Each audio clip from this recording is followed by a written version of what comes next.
नयन वासले बरसे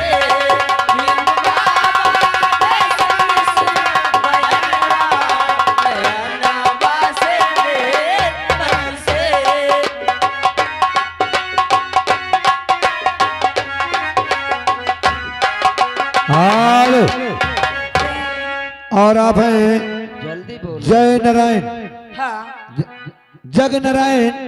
जग नारायण भैया यही काजू निवासी। अच्छा। आपकी तरफ से 21 रुपए आ रहा है। हाँ। और साहब का कहना कि सारी गीते छोड़ो सोहर हो।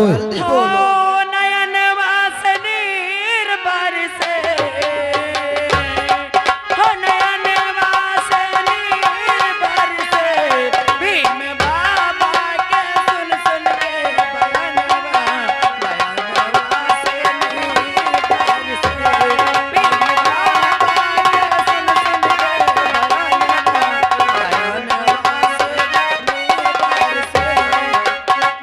हो बाबा पढ़न गए इसको मास्टर बोले चल हट दो बाबा पढ़न गए इसको मास्टर बोले चल हट दो और गाल के रहे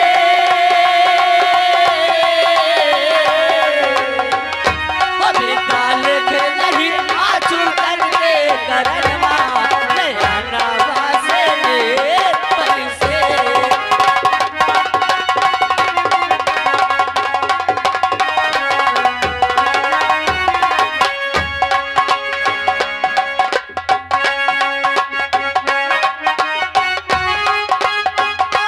चल हट दो रे बाबा पढ़न गए स्कूल मास्टर बोले चल हट दो गाल के रहे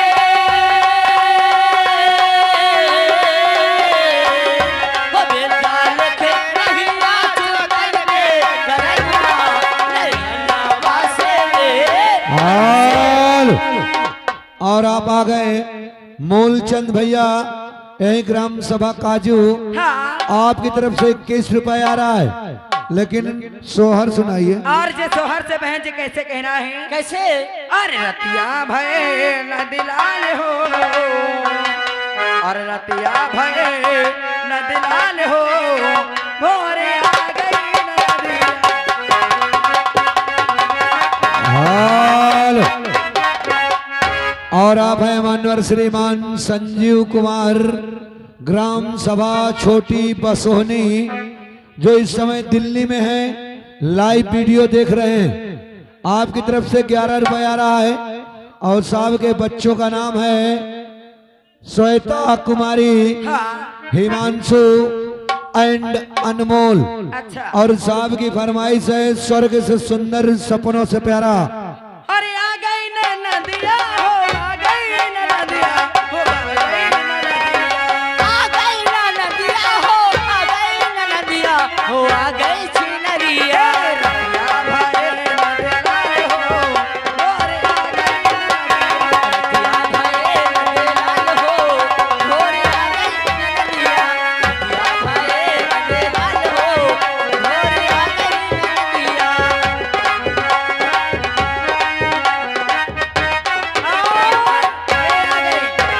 ये आ गए हमारे मोलचंद भैया जी। इसी गांव के निवासी हैं, उनकी फरमाइश से सोहर चलनी चाहिए। अच्छा। अरे लकड़ी का पलना लाई रे नदिया लाई रे नदिया अरे आबे का पलना ला रे नदिया ला रे छिनरिया चंदन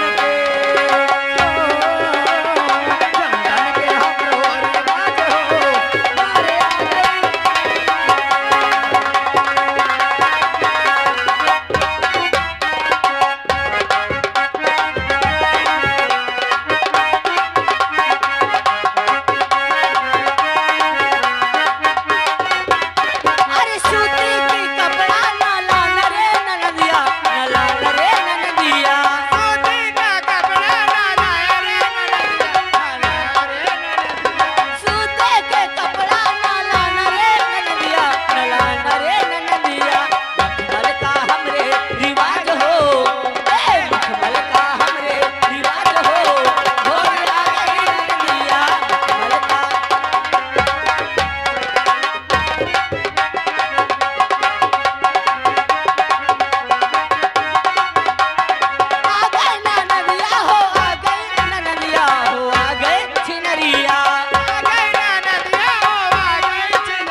किशन भैया यही के। और आ गए श्रीमान हमारे संजय भैया ग्राम सभा यही काजू से CSC बैंक। ए मैडम जी भैया जी की ओर से 21 रुपया आ रहा है और भैया जी कव्वाली मांग रहे हैं। हो जाएगी। अपने माँ बाप का तू दिल न दुखा, दिल न दुखा। हाल ए आगे किशन भैया इसी गांव के 21 रुपए दे रहे हैं, पार्टी को लाख धन्यवाद। और आप हैं जिस बच्चे का मुंडन हुआ उनके बड़े भाई साहब हाँ। ऋषि कुमार और ऋषु कुमार, आप दोनों साहिबानों की तरफ से 21 रुपए का सम्मानित पुरस्कार आ रहा है। धन्यवाद। आगे तुम्हारे चढ़ने वाले चाहने वाले हैं, चाहने वाले हैं, चाहने वाले चाटने वाले नहीं चाहने वाले। आप हैं श्रीमान किशन लाल भैया इसी जगह के रहने वाले हैं। हाँ। उनका कहना कि भगवान करे 2-4 भाई और हो जाए। काहे हो? हाँ 2-4 भाई और हो जाएंगे। हाँ। उनकर बाप सही सलामत रही है जिंदगी में। आय दैया तो गुब्बारा ये नौटंकी फिर ही गुब्बारा नहीं हाँ। दोबारा। हाँ दोबारा। लेकिन मेरा कहना है हेलो 1 मिनट दोबारा ये नौटंकी फिर आई। 21 रुपया दे थे। हाँ। लेकिन गाना मांगा थे। क्या हो? गाना मांगा थे मार दिया जाए कि गाड़ दिया जाए। और ये आ गए मैडम जी आपके चढ़ने वाले आ गए। चढ़ने वाले चाहने वाले हैं। अच्छा हाँ वही आई। इन दोनों का स्क्रू ढीला हो गया। हाँ ढीले ना इसका ज्यादा ढीला है ये। अरे बात करो नहीं तो तुम्हारो नट। और उनकी ओर से 11 रुपया आ रहा है। आय दैया भैया जी इकाई का तो ई बैठी हाँ। का कहवा चाहता है। लेकिन लीजिए फरमाइश के माध्यम से कहना है मैं जी। अच्छा और स्वर्ग से सुंदर सपनों से प्यारा है अपना घर द्वार। और हम पर रहे बरसता यूं ही सदा तुम्हारा प्यार, तुम्हारा प्यार न छूटे कभी घर द्वार न रूठे। तुम्हारा प्यार न छूटे कभी घर द्वार न रूठे। कैसे सुंदर सपनों से प्यारा है अपना घर द्वार। हम पर रहे बरसता यूं सदा तुम्हारा प्यार, तुम्हारा प्यार न छूटे कभी घर द्वार न छूटे। तुम्हारा प्यार न छूटे कभी घर द्वार न छूटे। हो घर आंगन में खेले मेरे सूरज तन्ना तारे। घर आंगन में खेले मेरे सूरज चंदा तारे। तुमसे बना ये जीवन तुम हो भगवान हमारे। तुमसे मिला ये जीवन तुम हो भगवान हमारे। और कहाँ मिलेगी ऐसी ममता, कहाँ मिलेगी ऐसी ममता, कहाँ मिलेगा प्यार, तुम्हारा प्यार न छूटे कभी घर द्वार। हेलो ए मैडम जी ला ला मैं मार दे हाँ सारे बहन विधवा हो जाइए।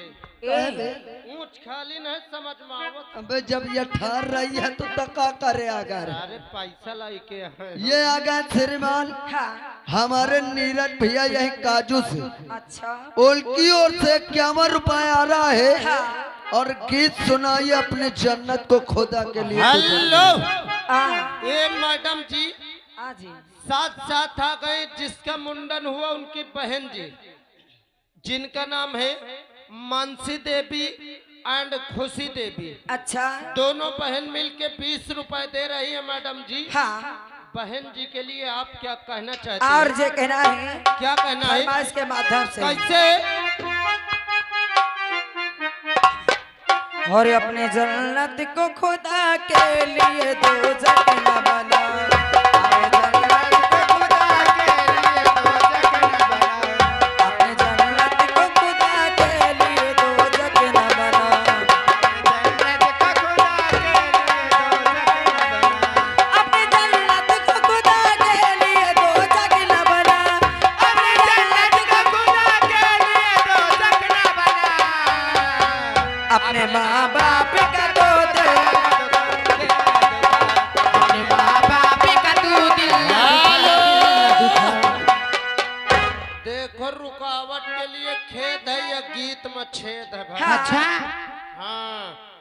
आप ही महेश मिस्त्री जी ग्राम समस्तपुर से आए हैं। अच्छा 51 रुपये मोरे बारे दे थे भले। तुम्हारे लिए। हाँ वो सामने ठाड़ है। ए लाला हाँ तुमका लागत है दूध पिए का याद दिया था। कौन दूध नहीं हाँ कसम से मौका मिल जाए तो पता नहीं कब पिया दे हूँ। अच्छा हाँ 51 दे थे लेकिन मेरे तरफ से उनको कोई बेहतरीन सा गीत दीजिए। हेलो।